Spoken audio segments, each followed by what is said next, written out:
आखिर कौन बनेगा तेलंगाना का चीफ मिनिस्टर, इस बात को लेकर 2 दिनों से जारी तजस्सुस खत्म हो गया है। एआईसीसी सेक्रेटरी केसी वेणुगोपाल ने ऐलान किया है कि टीपीसीसी सरबराह रेवंत रेड्डी तेलंगाना के चीफ मिनिस्टर होंगे। कांग्रेस क़यादत ने रेवंत रेड्डी के नाम को हतमी शक्ल दे दी है। पार्टी के सीनियर लीडर केसी वेणुगोपाल ने दिल्ली में एआईसीसी दफ्तर में मुनक्किद एक प्रेस कॉन्फ्रेंस को मुखातिब करते हुए कहा कि रेवंत रेड्डी को नौमुंतखब एमएलए और पार्टी के सीनियर कायदीन की राय लेने के बाद ही चीफ मिनिस्टर के उम्मीदवार के तौर पर मुंतखब किया गया है। वाज़ेह है कि पार्टी हाईकमान ने रेवंत रेड्डी की हिमायत करते हुए 2 दिन के सस्पेंस को खत्म किया है। क़ब्ल दिल्ली में कांग्रेस हाईकमान का एक इजलास मुनक्किद हुआ, जिसमें एआईसीसी के मुबस्सिरीन और उत्तम कुमार रेड्डी, भट्टी विक्रमार्का व दीगर ने शिरकत करते हुए तबादला ख्याल किया। राहुल गांधी और प्रियंका गांधी की जानिब से भी रेवंत रेड्डी की हिमायत की गई है। एआईसीसी मुबस्सिरीन ने कांग्रेस एमएलए को हाईकमान के फैसले से आगाह किया और ऐलान किया कि रेवंत रेड्डी तेलंगाना के चीफ मिनिस्टर के तौर पर हलफ लेंगे। चीफ मिनिस्टर के नाम का तो ऐलान कर दिया गया है, लेकिन डिप्टी चीफ मिनिस्टर कौन होंगे, इस बात का ऐलान कल यानी 6 दिसंबर को किया जाएगा। रेवंत रेड्डी 7 दिसंबर को वजीर आला के ओहदे का हलफ लेने जा रहे हैं। राजभवन में इंतजामात पहले ही मुकम्मिल कर लिए गए हैं। नए वजीर आला का काफिला भी तैयार है, सिर्फ रेवंत रेड्डी की हलफ बर्दारी बाकी है। एआईसीसी सेक्रेटरी वेणुगोपाल की प्रेस कॉन्फ्रेंस में कर्नाटक के deputy chief minister DK Shivakumar ने भी हिस्सा लिया। Then they unanimously entrusted the decision of CLP to the Honorable Congress President. Today noon, Mr. D.K. Shivakumar and Manikrao Dakreji has given detailed report on their observation about the CLP meeting. After considering this report and with the discussion with the senior leadership, Honorable Congress President decided to go with Revanth Reddy, our PCC President, as the new CLP of Telangana Legislative Party. Revanth Reddy is working as the PCC President, a dynamic leader who campaigned in this election extensively with other senior leaders.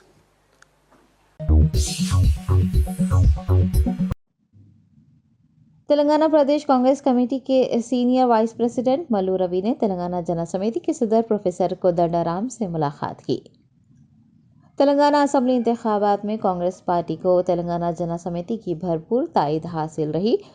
Congress के तेलंगाना में बरसल इख्तिदार आने पर Mallu Ravi TPCC vice president ने तेलंगाना जन समिति के दफ्तर पहुंचकर प्रोफेसर कोदंडाराम से मुलाकात करते हुए उनका शुक्रिया अदा किया। इस मौके पर मल्लू रवि ने कोदंडाराम से कहा कि गैर जमहूरी हुकूमत के खिलाफ उन्होंने अपना हिस्सा डाला है, उन्हें मुस्तकबिल में भी कांग्रेस पार्टी से अपनी हिमायत जारी रखना चाहिए। मल्लू रवि ने इतला दी है कि हलफ बर्दारी तकरीब के बाद इत्तेहादियों के साथ एक इजलास का इनेकाद किया जाएगा। इस मौके पर साबिक आईएएस अफसर ए मुरली के अलावा डेमोक्रेसी पार्टियों और बीसी एसोसिएशन के नुमाइंदे भी मौजूद थे।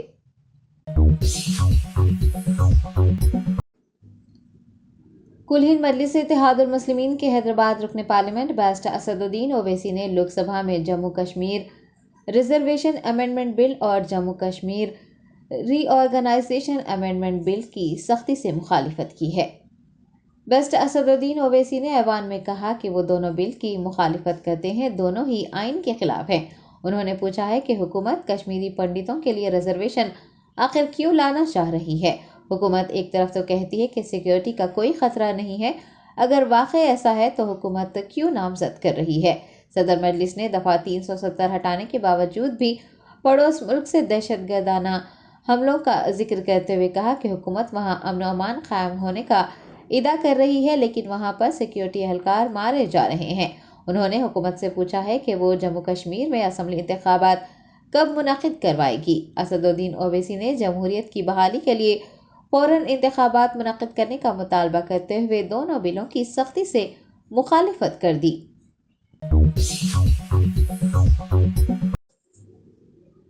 हज कमेटी ऑफ इंडिया की जानिब से हज सीजन 2024 के लिए दरख्वास्तें तलब करने का 4 दिसंबर से आगाज हो गया है। तेलंगाना रियासत में इंतखाबात के बाद हुकूमत की तब्दीली के चलते रियासती हज कमेटी के दफ्तर में काउंटर्स नहीं लगाए गए हैं। हज के ख्वाहिशमंद अफराद को दुश्वारियां पेश आ रही हैं। हज 2024 के लिए हज कमेटी ऑफ इंडिया ने 4 दिसंबर से ऑनलाइन दरख्वास्तों का आगाज कर दिया है। आखिरी तारीख 20 दिसंबर मुकर्रर की गई है। आज़मीन हज कमेटी ऑफ इंडिया की ऑफिशियल वेबसाइट hajcommittee.gov.in से ऑनलाइन दरख्वास्त दाखिल कर सकते हैं। ख्वाहिशमंद हजरात के पासपोर्ट की मियाद 31 जनवरी 2025 होनी चाहिए। आपको बता दें कि हज पॉलिसी 2023 के तहत हज कमेटी ऑफ इंडिया ने ये ऐलान किया है कि हज 2024 के लिए जारी करदा फॉर्म पर कोई भी फीस नहीं रखी गई है। इसके अलावा हाजियों को हर किस्म की सहूलियात मुहैया करवाने के लिए मुल्क भर में 25 मराकज भी कायम किए जाएंगे। साल 2024 में हज का वीआईपी कोटा खत्म कर दिया गया है। 70 साल से जायद उम्र के आज़मीन हज को तरजीह दी जाएगी और इस बात का भी ख्याल रखा जाएगा कि हज का सफर मुमकिन हद तक सस्ता रहे। तेलंगाना में असेंबली इंतखाबात के बाद हुकूमत साजी की तैयारियां जारी हैं। ऐसे में तेलंगाना स्टेट हज कमेटी में काउंटर्स नहीं लगाए गए हैं। हज के ख्वाहिशमंद अफराद हज हाउस पहुंचकर दरख्वास्तों के इदखाल से मुताल्लिक तफसीलात हासिल कर रहे हैं। अब देखना यह है कि मरकजी हज कमेटी की जानिब से तेलंगाना में होने वाली तब्दीलियों को देखते हुए दरख्वास्तों के इदखाल की तारीख में तोसी की जाती है या नहीं, क्योंकि सिर्फ 15 दिन से कम वक्फे में ख्वाहिशमंदों की जानिब से दरख्वास्तों के इदखाल में मुश्किलात पेश आ सकती हैं।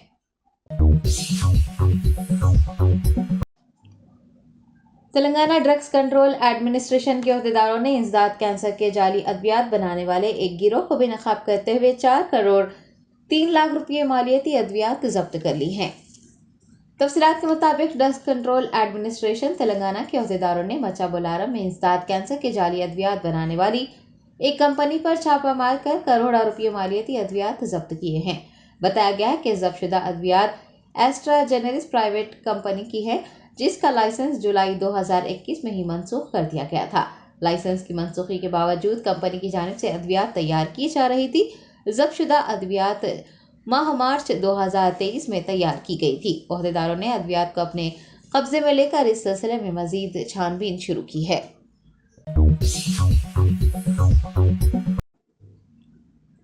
तेलंगाना असेंबली इंतखाबात में अवाम ने नोटा का भरपूर इस्तेमाल करते हुए कायदीन पर अपने गुस्से का इजहार किया। ग्रेटर हैदराबाद में भी अवाम ने बीआरएस, बीजेपी और कांग्रेस उम्मीदवारों के बजाय नोटा को वोट डालने को तरजीह दी। तफसीलात के मुताबिक ग्रेटर हैदराबाद के बेशतर हिस्सों में कांग्रेस, बीआरएस और बीजेपी पार्टी के उम्मीदवारों के बजाय अवाम ने नोटा का इस्तेमाल किया। मेडचल मलकाजगिरी जिले में नोटा को 15,418 और रंगारेड्डी जिले में 12,824 वोट मिले, जबकि शहर में 16,222 वोट डाले गए। हल्कावारी सतह पर अगर इसका जायजा लिया गया तो खुदबुल्लापुर असेंबली हल्के में सबसे ज्यादा 4,079 नोटा डाले गए और नामपल्ली में 544 लोगों ने नोटा का इस्तेमाल किया। बताया गया है कि साल 2018 के इंतखाबात के मुकाबले साल 2023 में होने वाले इंतखाबात में नोटा के वोटों की तादाद में खदरे कमी आई है। मेडचल में 3,737, शेरलिंगमपल्ली में 3,145, एलबी नगर में 2,996, मलकाजगिरी में 2,608, कुकटपल्ली में 2,458, उप्पल में 2,536 और महेश्वरम में 2,031 वोट डाले गए हैं। एलबी नगर में नोटा दीगर 45 सेगमेंट्स को पीछे छोड़ता हुआ चौथे मुकाम पर रहा। एलबी नगर हल्के में नोटा को 2,966 वोट मिले हैं। मलकाजगिरी में जहां से 33 उम्मीदवार मुकाबला कर रहे थे, उप्पल में जहां 32 उम्मीदवार मैदान में थे वहां पर भी नोटा डाला गया है और शेरलिंगमपल्ली में 31 उम्मीदवार खड़े थे, वहां पर नोटा चौथे नंबर पर रहा। रंगारेड्डी जिले के चिवड़ला में भी नोटा को लेकर एक हंगामा देखने को मिला, क्योंकि नोटा को मिलने वाले वोट बीआरएस उम्मीदवार की अक्सरियत से ज्यादा रहे। हल्का असेंबली चिवड़ला से इंतखाबात लड़ने वाले बीआरएस उम्मीदवार काले यादయ్య को 76,218 वोट मिले हैं, जबकि कांग्रेस उम्मीदवार भीमा भारत को 75,905 वोट मिले हैं। यादయ్య की अक्सरियत 266 वोटों से ज्यादा रही, जबकि चिवड़ला में नोटा की तादाद 1,423 रही। फिलहाल तेलंगाना असेंबली इंतखाबात तो खत्म हो गए हैं, लेकिन नोटा बहस का मौजू बना हुआ है।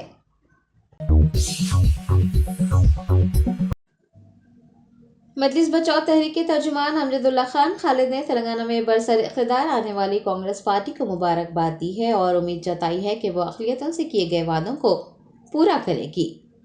तेलंगाना असेंबली इंतखाबात में बीआरएस की शिकस्त फाश और कांग्रेस पार्टी की वाज़ेह अक्सरियत से कामयाबी में अक़लियतों का अहम रोल माना जा रहा है। तर्जुमान मजलिस बचाओ तहरीक अमजदुल्ला खान खालिद ने एक बयान जारी करते हुए तमाम राय दहिंदों बिलखुसूस मुसलमान अक़लियतों की सताइश करते हुए कहा कि अक़लियतों ने यह साबित कर दिया है कि वो इक़्तिदार पर लाने और इक़्तिदार से बेदखल करने की ताकत रखते हैं। एमबीटी रहनुमा ने बरसर इक़्तिदार आने वाली कांग्रेस पार्टी के कायदीन और वर्कर्स को मुबारकबाद पेश करते हुए कहा है कि कांग्रेस का साबिक़ा में रिकॉर्ड काफ़ी ख़राब रहा है, लेकिन पार्टी से इस बार बहुत सी उम्मीदें वाबस्ता हैं। पार्टी ने माइनॉरिटी डिक्लेरेशन जारी किया है और 6 वादे किए हैं, इस पर अमल आवारी ज़रूरी है। उन्होंने खबरदार किया है कि अगर इक़्तिदार में आने वाली जमात ने अक़लियतों के तई ज़रा सी भी लापरवाही बरती तो कांग्रेस का भी वही हाल होगा जो बीआरएस का हुआ है।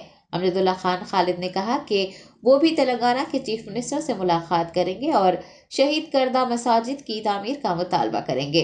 उन्होंने कहा कि एमबीटी को कांग्रेस से बहुत सी उम्मीदें हैं। कांग्रेस हुकूमत को आलियर एनकाउंटर से मुताल्लिक़ पेश की गई एनएचआरसी रिपोर्ट को मद्देनजर रखते हुए खाती पुलिस अहदेदारों के खिलाफ कार्रवाई करनी चाहिए और मुआवजा भी देना चाहिए। शहीद करदा मसाजिद को दोबारा तामीर करवाना चाहिए और वक्फ बोर्ड के मुखफ़िल दफ्तर को फौरी तौर पर खोल देना चाहिए।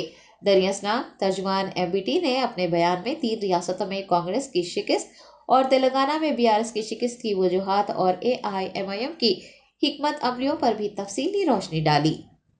हम कोई रेवंत रेड्डी का चेहरा देख के या कोई राव रेड्डी का चेहरा देख के तेलंगाना की अक़लियतें इनको वोट नहीं दिए, लेकिन तमाम लोगों को इस बात का ये कबूल करना चाहिए और इस बात का इस्तेक़बाल करना चाहिए कि वाहिद अमजदुल्ला खान था जो बीआरएस के ख़िलाफ़ में बोलता था।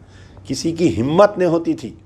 जब बीआरएस 2014 में पावर में आई थी, जब एनकाउंटर हुए तो सबसे पहला बयान मैं देता था और मुसलसल पूरे मेरे इलेक्शन में देखिए ये बीआरएस के ख़िलाफ़ बोलने का मेरे को कई खमियाजा भुगतना पड़ा। ये बीआरएस एमआईएम वाले मिलके, ये महमूद अली, ये केटीआर मिलके मेरी सीट को रिज़र्व करे। पहले इधर रिज़र्व करे, फिर मैं इधर से आज़मपुरा गया तो लेडीज़ करे। आज अल्लाह की मार पड़ी, केटीआर तेरी सीट चले गई, देख मेरी सीट रिज़र्व करा। महमूद अली साहब आप भी बहुत करे उस ज़माने में सीट को रिज़र्व करने में। आज क्या हुआ बताइए? आपके सर पे से लाइट चले गई, पैरों में से गद्दी चले गई आपके। तो बहरहाल मेरा बोलने का मतलब है कि कांग्रेस के कायदीन को, अक़लियतों को लाइट मत लो। अक़लियतों की वजह से जो है कांग्रेस पावर में आई है और बड़े उम्मीदें हैं। इंशाल्लाह मैं भी अनकरीब रेवंत रेड्डी से मिलूँगा। ये तमाम मसाजिद को बनाने का दोबारा हम मुतालबा करेंगे। हमारी मुलाकात जो रहेंगी मुद्दों के बुनियाद पर रहेंगी। कोई गुलपोशी इमाम ज़मीना बनने हम नहीं जाते। मैं आज हमारे जाहिद अली ख़ान साहब से भी बात हुआ और सलाम करता हूँ मैं आमिर अली ख़ान साहब को, जो 2 साल 3 साल से पूरा अखबार वक्फ कर दिए थे ये बीआरएस के पीछे। बहुत तकलीफ़ हुई वो बेचारों को, ऐडा रोक दिए, उनके ऊपर केसेस डाले, क्या क्या नहीं करे। तो बहरहाल कांग्रेस वालों को भी, कांग्रेस के जो भी चीफ मिनिस्टर बनेंगे, चाहे रेवंत रेड्डी बनो या कोई भी बनो, जो भी मिनिस्टर्स बनेंगे, ये जो सेक्रीफाइस करें ना ये लोग पूरे, जो कांग्रेस को पावर में लाने के लिए जो बीआरएस से लड़े, केसों में बुक हो गए, माली नुकसान उठाए, तो ये सब का आप जो है दर्द रख के इन लोगों को कंपनसेट करना चाहिए कांग्रेस को। तो बहरहाल मुबारकबाद पेश करता हूँ तमाम कांग्रेस के लोगों को जो टीम वर्क करे। और अमजदुल्ला खान को बहुत उम्मीदें हैं इस कांग्रेस की गवर्नमेंट से। पहली उम्मीद यह है कि जो आलियर एनकाउंटर हुआ था, एनएचआरसी की जो रिपोर्ट आई थी, उसको कांग्रेस गवर्नमेंट इम्प्लीमेंट करना चाहिए। वो खाती पुलिस अहदेदारों को गिरफ्तार करना चाहिए। जो एनएचआरसी में जो कंपनसेशन देने की बात है वो रेवंत रेड्डी को अमल में लाना चाहिए। दूसरी चीज़, जो मसाजिद शहीद हो गए जो अभी नहीं बने, उसको दोबारा कांग्रेस की गवर्नमेंट बनाना या हमको इजाज़त दे दे तो हम बना लेते। तीसरी चीज़, जो वक्फ बोर्ड के दफ्तर को लाख है, चीफ मिनिस्टर बने तो 1 घंटे में वो दफ्तर को लाख खोल देना चाहिए। वो इमीडिएट रेवंत रेड्डी साहब से मेरी उम्मीद है कि आप जो है इमीडिएट वो वक्फ बोर्ड का दफ्तर जो लाख है उसको खोल देना चाहिए। बहरहाल कई उम्मीदें हैं।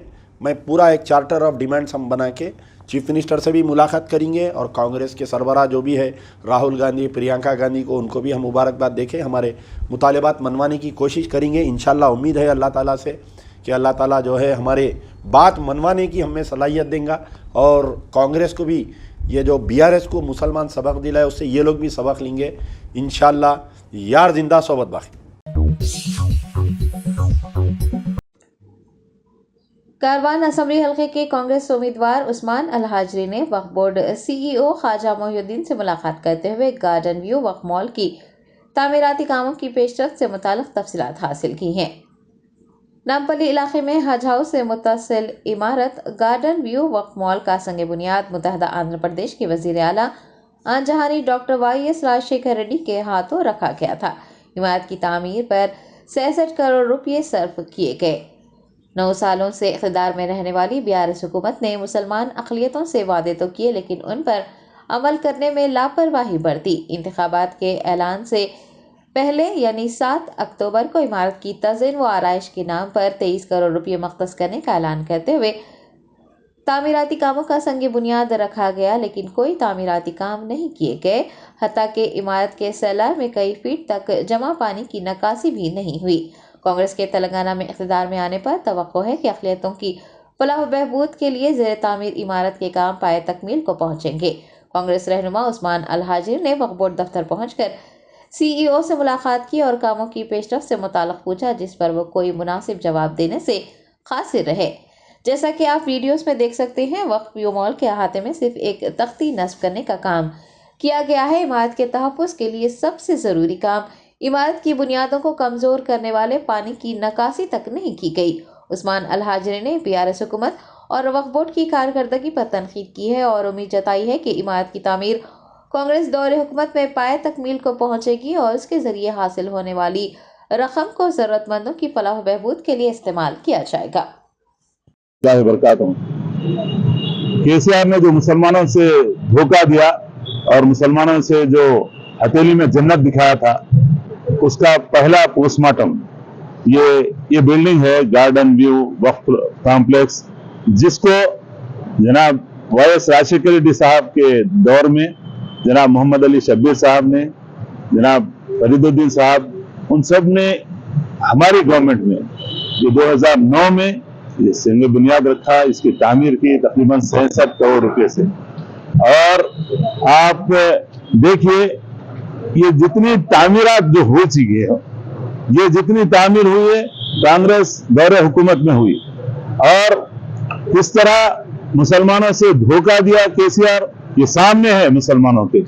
हमने बारहा एहतजाज किए, बारहा अरेस्टिंग दी इसके ताल्लुक से कि इसके सेलर में कई फीट पानी जमा है, जिसकी वजह से इसका फाउंडेशन कमजोर हो रहा है, इसका नीचे का बेसमेंट पूरा कमजोर हो रहा है। बार बार तवज्जो दिलाने के बावजूद भी तकरीबन 8 साल से हम इसके लिए जद्दोजहद कर रहे हैं कि इसकी तामीर को तकमील किया जाए और इसको रेंट पर दिया जाए। किसी को भी आज तक खाली वादों के अलावा कुछ भी नहीं किए और इसको बर्बाद करने का सबब केसीआर और उनके तमाम महमूद अली साहब भी आके दौरा करके खाली देख लेके गए।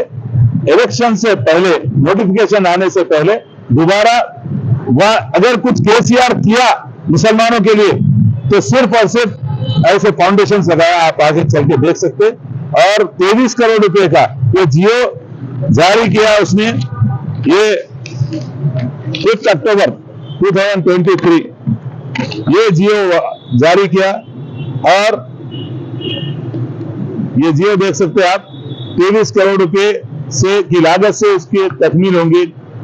आप बैठाइए, देखिए किस तरह से मुसलमानों के साथ धोखा दिया गया। तो धोखेबाजों के खिलाफ हम मुसलसल जद्दोजहद करते रहे और मुसलमानों को बेदार करते रहे। अल्लाह का फजल है कि तमाम मुसलमान, दलित, SC, ST, BC सबके साथ धोखा दिया, उसका खिलाफ जो अवामी बगावत शुरू हुई वो उसका नतीजा आज अल्हम्दुलिल्लाह कांग्रेस गवर्नमेंट दोबारा इख्तिदार में आ चुकी है और इंशाअल्लाह ताला कांग्रेस दौर इख्तिदार में इसकी शुरुआत हुई और इंशाल्लाह तकमील भी इंशाल्लाह ताला ये कांग्रेस के ही दौर हुकूमत में तकमील होगी। और मैं तमाम लोगों से जो उनके साथ जुड़े हैं आज भी मैं उनसे गुजारिश कर रहा हूं, छोड़िए उन लोगों को।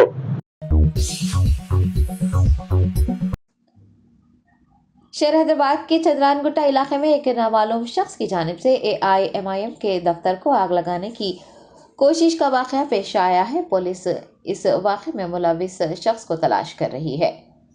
तफसीलात के मुताबिक चंद्रानगुट्टा के हाशमाबाद इंदिरा नगर में वाक़े AIMIM के दफ्तर को मंगल की अलग सुबह एक नौजवान की जानिब से आग लगाने का वाक़या पेश आया है। CCTV फुटेज में देखा जा रहा है कि एक नौजवान दफ्तर की तरफ बढ़ रहा है। उसने दरवाजे पर पेट्रोल छिड़कने के बाद तीली लगा दी और वहां से चला गया। मुकामी लोगों की वजह से आग के शोलों को बढ़ता देख फौरी तौर पर आग पर काबू पा लिया गया, जिसके सबब दफ्तर के दरवाजे के कुछ हिस्से को नुकसान पहुंचा है। इस वाक़े की इत्तला मिलने पर मौके पर पुलिस ने पहुंचकर जांच की है और CCTV फुटेज इकट्ठा करते हुए मुकामी लीडर सैयद शरीफ की शिकायत पर मुकदमा दर्ज कर लिया है। पुलिस ने मामले की तहकीकात और आग लगाने वाले शख्स को गिरफ्तार करने के लिए एक खुसूसी टीम तश्कील दी है। अस्सलाम वालेकुम रहमतुल्लाहि व बरकातुहू। आज सुबह 4:09 पे इंदिरा नगर हाशमाबाद जो बच्चे 3 बच्चे पेट्रोल योजना ला के पूरे ऑफिस पे जला दिए और जो है ना इनके साथ में जितनी गैंग है पूरे लोग पकड़ जाना, कितने लोग हैं, क्या प्लानिंग है पीछे उन लोगों की। आखिर MIM से इतना जलन क्यों हो रहा है लोगों को, प्रॉब्लम क्या है आखिर MIM पार्टी से। अगर ऑफिस नहीं लगाना है यहाँ पर क्या करना है ये बोला आप लोग। हम अच्छा ही कर रहे हैं ना ऑफिस लगा के, यहाँ पर कुछ बुरा कर रहे थे बोला आप लोग। पब्लिक के लिए हर किसी के लिए अच्छा कर रहे हैं। अकबर साहब ने हमको बोला कई बार हर किसी का काम करना। हम यहाँ नल का कलेक्शन भी नहीं है तो हम जेब से पैसे देके काम कराते हैं हम। अकबर साहब ने हमारे MLA साहब हमको ये बोलते। वजह क्या है, कौन लोग समझ में नहीं आ रहा कौन है क्या है। पुलिस वाले इंक्वायरी कर रहे हैं, इसकी इंक्वायरी होना है, इसके पीछे कौन है, रात में कहाँ बैठे, किसके नहीं बैठे, कौन इन लोगों को भेजा है, ऊपर इंक्वायरी होना। तो पुलिस की कंप्लेंट दिया, पुलिस कंप्लेंट दिए मल्लाड़ा PS चंद्रानगुट्टा इंदिरा नगर। नुकसान हुआ लाइट थोड़ा ज्यादा कुछ भी नहीं हुआ। खुदा ना खास्ता ये ऑफिस पे कोई ना कोई गरीब लोग आके कभी घर नहीं है, कहीं घर में पानी तो आने सोने के लिए भी आता, अंदर कोई सो जाते तो कुछ ना कुछ बड़ा हादसा हो जाता। किसी भी साहब कमिश्नर साहब से SHO से गुजारिश की जाता हूँ कि इन लोग सख्त से सख्त कानून की सजा दीजिए। नेक्स्ट टाइम में नहीं होना है हरकत, कोई चीज़ ऐसा कर दो ऑफिस के ऊपर ही कर दो, कल के बार हम लोग भी करते हैं हमला इन लोग, तो हम लोग भी सेफ्टी नहीं है। अब ऑफिस पे करे MIM ऑफिस पे करे, MIM से अब आखिर तो जलन क्यों हो रही लोगों को समझ में नहीं आ रहा मेरे। अच्छा मुझे सामने आके बात करो, हमसे फेस टू फेस बात करेंगे। कुछ प्रॉब्लम है हमारे साथ तो बोला, हम कुछ गलती करे तो बोला हमको, जो भी है बात करो हमारे साथ, बैठ के बात करेंगे आपस में। ये क्या है बेकार चीज ऐसा करना।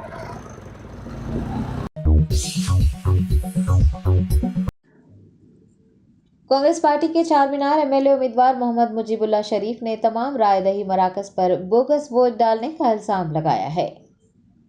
कांग्रेस उम्मीदवार मुजीबुल्लाह शरीफ ने एक प्रेस कॉन्फ्रेंस को मुखातिब करते हुए कांग्रेस पार्टी की भारी अक्सरियत से कामयाबी पर अवाम का शुक्रिया अदा किया। उन्होंने हल्का असम्बली चारमीनार से कांग्रेस की नाकामी पर अफसोस का इजहार करते हुए कहा कि मनसूबाबंद तरीके से फर्जी रायदही की गई। इंतखाबी अमले और चारमीनार ACP की मदद से कई बोगस वोट डाले गए हैं और AIMIM उम्मीदवार ने जीत हासिल की है। चारमीनार के मजलिसी MLA के गुंडागर्दी की भी मुजीबुल्लाह शरीफ ने मजम्मत की है और आवाम से अपील की है कि वो उनसे होशियार रहें और उन्हें मुस्तकबिल में मौका ना दें। TPCC सेक्रेटरी मोहम्मद मुजीबुल्लाह शरीफ ने आवाम से कहा है कि वो पार्टी दफ्तर आकर अपने मसाइल से उन्हें वाकिफ करवाएं। वो हुकूमत से उन मसाइल की यकसोई के लिए नुमाइंदगी करेंगे और तमाम तर सहूलियात मुहैया करवाने के लिए भी इक़दाम करेंगे। अस्सलाम वालेकुम, आदाब। मैं Mohammed Mujeebullah Sharif, Congress candidate Charminar constituency, TPCC secretary आपसे मुखातिब हूँ आज और आप तमाम का शुक्रिया अदा करता हूँ जो कांग्रेस को भारी अक्सरियत से कामयाबी हुई है, उसके लिए अवाम को और इस कामयाबी के लिए अवाम का शुक्रिया अदा करता हूँ और अवाम से हैदराबाद, ख़ास तौर पे हैदराबाद पार्लियामेंट की अवाम से अपील करता हूँ कि वो हैदराबाद में मत समझिए कि हम मुंतखब नहीं हुए, क्योंकि इन लोगों की बोकसिंग, जुल्म, ज़्यादती और इन लोगों का जो प्री प्लान इनका जो कैडर है बोकसिंग करने का, जो जमा करके लाके डुप्लीकेट वोटर आईडी कार्ड्स लेके जिस तरीके से कई लोगों को मैं पकड़ा, कई लोगों को बताया, इसमें स्टाफ को मैनेज करते हुए, इसमें एसीपी चारमीनार को मैनेज करते हुए जो इन्होंने जो हरकत की है चारमीनार में, उसके लिए सख्त मजम्मत करता हूं। और इनकी जो गुंडागर्दी में इनका कैंडिडेट ये कहता है कि रहना है या जाना है, ये जुल्फिकार अली ये कहते हैं कि रहना है या जाना है कहते हैं, तो ये ऐसी गुंडागर्दी करते हुए जिस तरह से बोकसिंग करके कामयाब होके हैं, मैं इसकी सख्त मजम्मत करता हूं और अपील करता हूं कि ये आइंदा के लिए अवाम से होशियार रहते हुए इन लोगों को और मौका मत दीजिए। इनका रॉडिज्म खत्म कर देंगे इंशाअल्लाह ताला आने वाले दिनों में, क्योंकि कांग्रेस गवर्नमेंट आ चुकी है, इस तरह की ये हरकतों को बर्दाश्त नहीं करेगी। हम अब ये एक महीने के लिए आए चले गए ऐसा नहीं है, हम अवाम के बीच में रहेंगे और अवाम की खिदमत करेंगे और 6 गारंटीज जो कांग्रेस पार्टी की तरफ से आए वो अवाम तक पहुंचाने के लिए हम अपने कैडर के साथ हम ये कोशिश करते रहेंगे कि तमाम हैदराबाद पार्लियामेंट की गरीब अवाम तक कांग्रेस पार्टी की जो स्कीम्स है वो पहुंचे, और हम उसके लिए रात दिन कोशिश करते रहेंगे। और हम ये जो कांग्रेस पार्टी की तरफ से इन लोगों की गुंडागर्दी को बंद कराने के लिए अवाम से भी अपील करते हैं कि वो आगे आए और हमारी खिदमत ले, और जो भी प्रॉब्लम्स है उनकी चारमीनार कॉन्स्टिट्यूंसी ऑफिस पर आके अपनी जो हमको वाकिफ कराए, हम उसके लिए नुमाइंदगी करेंगे। गवर्नमेंट से भी हम नुमाइंदगी करते हुए आपके लिए तमाम सहूलत के लिए कोशिश करेंगे। जय कांग्रेस, जय तेलंगाना।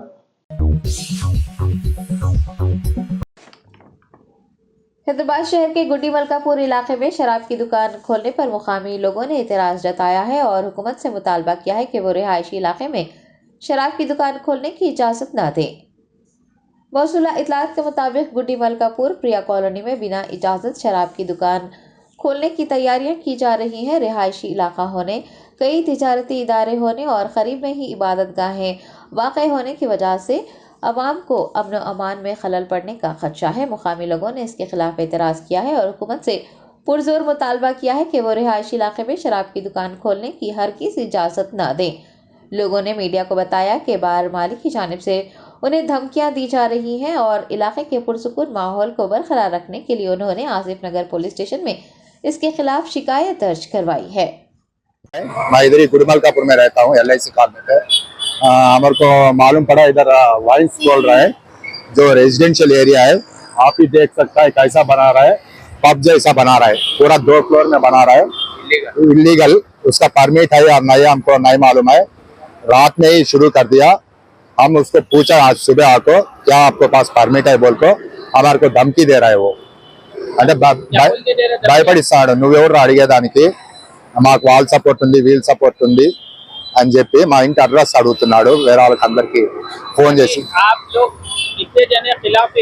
अभी कम से कम 100 घर है इधर, 100 रेजिडेंशियल्स है, पूरा खिलाफ है। अभी हम इधर 50 लोग रिप्रेजेंटेशन दे रहा हूँ, आप तो देख सकते हैं 50 लोग है इधर। आप इसलिए इनो परमिशन है या नहीं है इसका, वो नहीं दिखा रहा है हमारे को पेपर। और परमिशन आई तो भी इधर टेम्पल है, मस्जिद है, 100 यार्ड्स का अंदर है वो।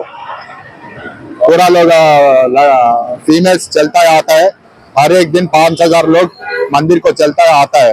आप ही देख सकते हैं ट्रैफिक कैसा है इधर। इसका पार्किंग भी नहीं है इधर, आप देख सकते हैं पार्किंग नहीं है, कैसा बना था इतना। अभी जा रहा हूँ, हम एक्साइज डिपार्टमेंट हम गया, फोन किया, उन्हें बोल रहा है इलेक्शन ड्यूटी पे बिजी है।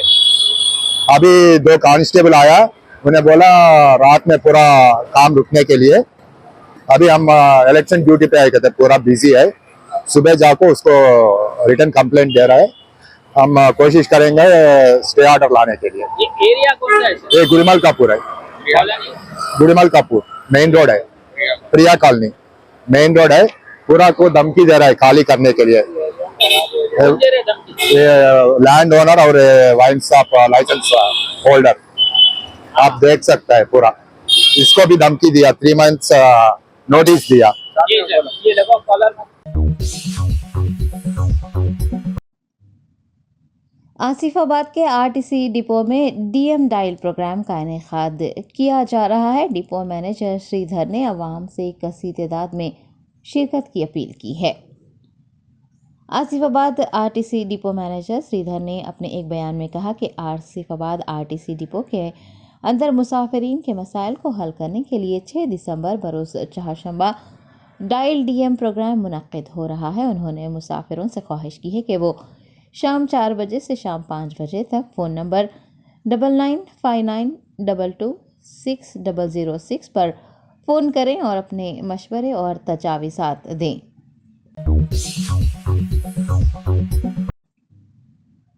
कुमरम भीम आसिफाबाद जिले के 2 असेंबली हलकों से पीआरएस और बीजेपी उम्मीदवार कामयाब हुए हैं। कुमरम भीम आसिफाबाद के दोनों हलकों यानी हल्का असेंबली आसिफाबाद से टीआरएस की उम्मीदवार कोवा लक्ष्मी और सिरपुर असेंबली हलके से बीजेपी के उम्मीदवार डॉक्टर पल्लवी हरीश बाबू ने कामयाबी हासिल की है। हल्का असेंबली आसिफाबाद की उम्मीदवार कोवा लक्ष्मी ने 22,810 वोटों की भारी अक्सरियत से अपने हरीफ कांग्रेस पार्टी के उम्मीदवार श्याम नायक को शिकस्त दी है। बिल्कुल इसी तरह सिरपुर हल्का असेंबली में बीजेपी उम्मीदवार डॉक्टर पल्लवी हरीश बाबू ने टीआरएस पार्टी की उम्मीदवार कोनेरू कोनपा को 3,043 वोटों से हरा दिया है। नौमुंतखब कुमरम भीम आसिफाबाद के दोनों असेंबली हलकों के उम्मीदवारों ने मीडिया से बात करते हुए खुशी का इजहार किया है और अवाम को मुबारकबाद पेश करते हुए अपनी कामयाबी पर अवाम का शुक्रिया अदा किया है। ఇవాళ ఆసిఫాబాద్ జిల్లా కేంద్రంలో జరిగిన అసెంబ్లీ ఎన్నికల కౌంటింగ్ సందర్భంగా సిర్పూర్ నియోజకవర్గం నుంచి భారతీయ జనతా పార్టీ అభ్యర్థిగా దాదాపు 3,000 పైచిలకు మెజారిటీతో నన్ను గెలిపించిన సిర్పూర్ నియోజకవర్గ ప్రజలందరికీ పేరు పేరున ధన్యవాదాలు। 2 విషయాలు మీకు ఈ సందర్భంగా ప్రస్తావించదలుచుకున్నా।